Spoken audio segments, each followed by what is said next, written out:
roughly every 6 or 7 times you get on a train, you've got a train crew that's under the influence of drugs.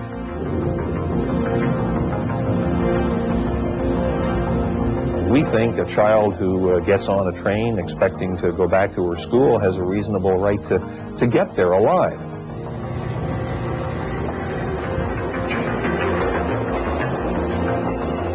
Railroad engineers, airplane pilots, law enforcement personnel, the ACLU opposes drug testing in all of those instances. More than 2 million Americans take the bus, plane, or train every day.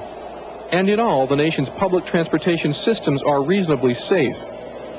But in the past few years, drug abuse has contributed to several fatal accidents, prompting then Federal Railroad Administrator John Riley to institute a drug testing program.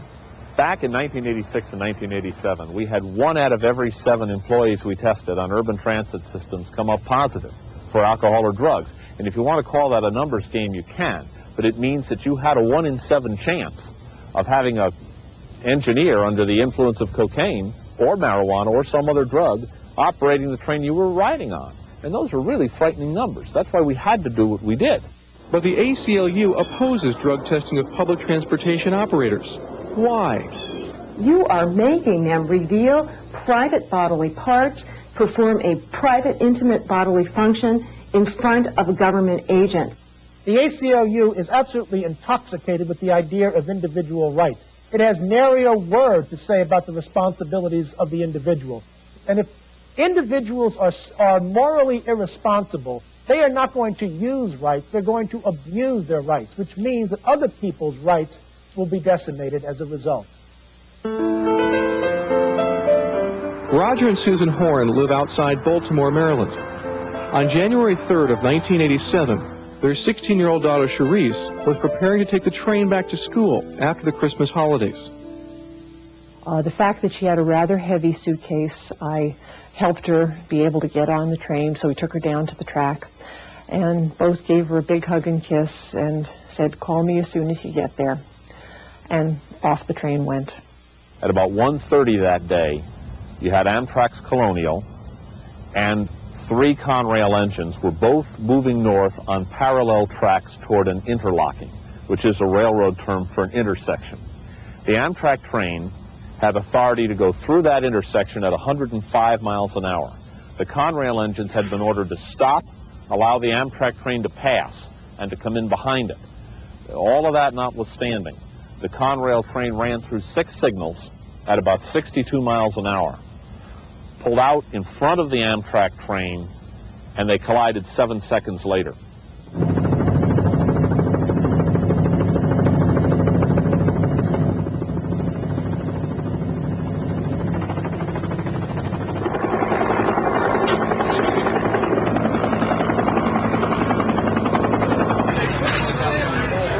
When we got over to the crash site, they wouldn't let us near it, even though I said my daughter was on the train. They said, "We're sorry, you can't get near." Only ambulances were going in and out, and there were some buses coming out with people on them that had been on the train, but of course I couldn't see Cerise on any of these. They were too crowded.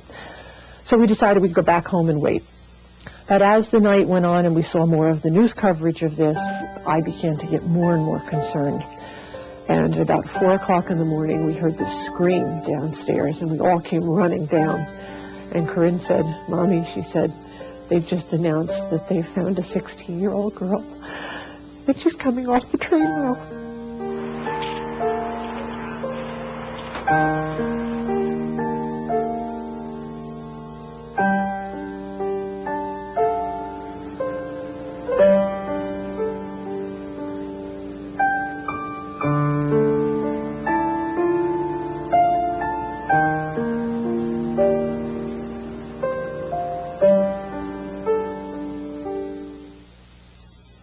As you know, both members of the Conrail crew failed their drug tests, and they tested positive for marijuana both in the blood and in the urine. And that's a conclusive finding. And in fact, after months of denying it, they subsequently admitted that they were in fact taking drugs at the time the accident occurred. Soon, the Horns met Ann and Arthur Johnson, whose daughter Christy was also killed in the Amtrak accident. Together they formed Safe Travel America, a group that called for drug testing legislation to protect the traveling public.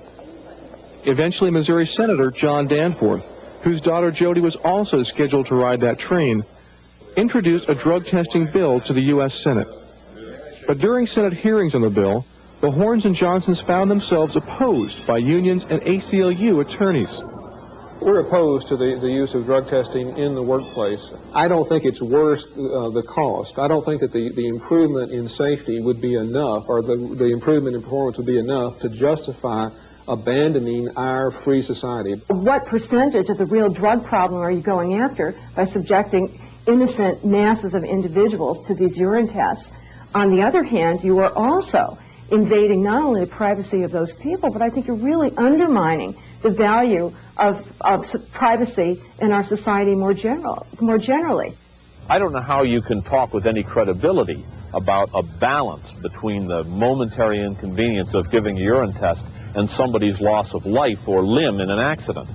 I remember the night of January 4th very well. I got to that accident scene about 5 hours after it occurred. It was dark, it was about 5 degrees, and we walked along the tops of those cars, and we literally could hear people screaming in pain below us who'd been there for 4 and 5 hours in the dark.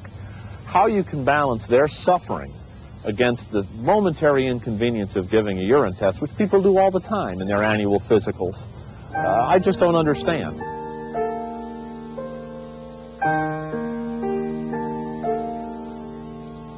I will be enormously saddened if I have to greet another parent someday who's gone through the same kind of tragedy that I did, and I haven't been able to prevent it.